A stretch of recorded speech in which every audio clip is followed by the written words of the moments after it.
Ringraziamo il dottor Beckman. Il prossimo relatore sarà il dottor Gianfranco Caron.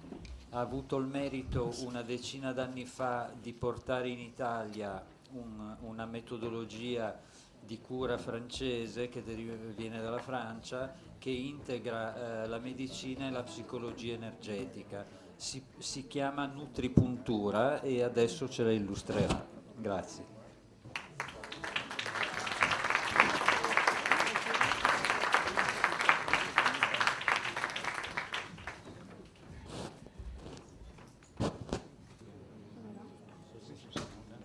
Buonasera a tutti.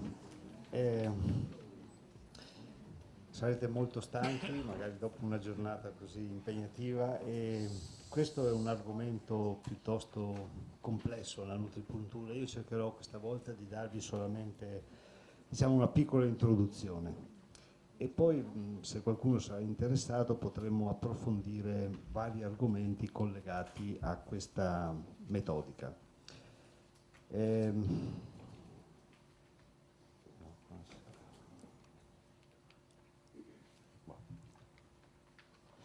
Allora, la nutripuntura può essere definita un'agopuntura senza aghi.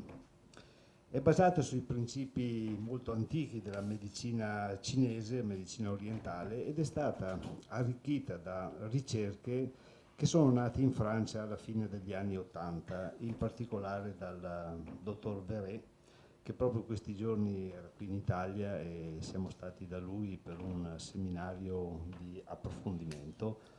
E lui continua questa sua ricerca da oltre 30 anni. E il principio della nutripuntura si basa sulla caratteristica di alcune soluzioni di oligoelementi che che messi, diciamo, in una certa proporzione, in dosaggi estremamente bassi, parliamo di microgrammi e nanogrammi, sono in grado di entrare in risonanza con, diciamo, le correnti vitali del nostro corpo.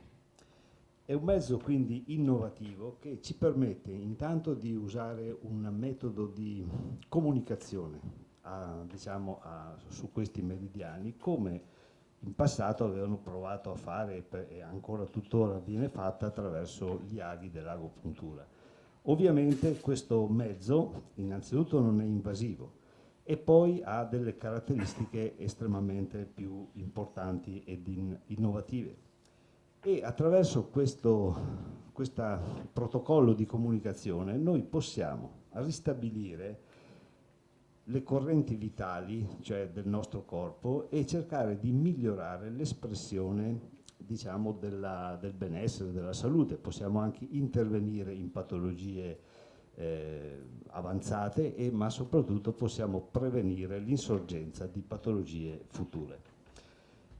Tutto questo avviene attraverso questo complesso riequilibrio delle correnti vitali in relazione ai 5 elementi, ai 5 sensi, che poi piano piano vi illustrerò, diciamo, nella loro complessità, e soprattutto in armonia con l'universo, il ciclo delle stagioni e le informazioni sia planetarie sia naturalmente telluriche.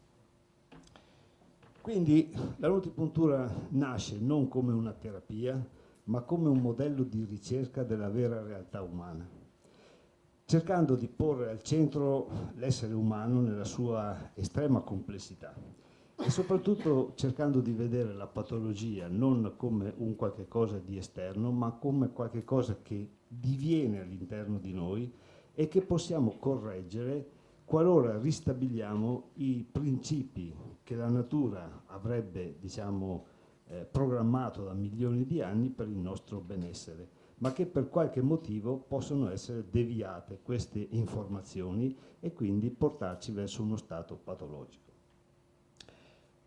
Allora, tutto è naturalmente condizionato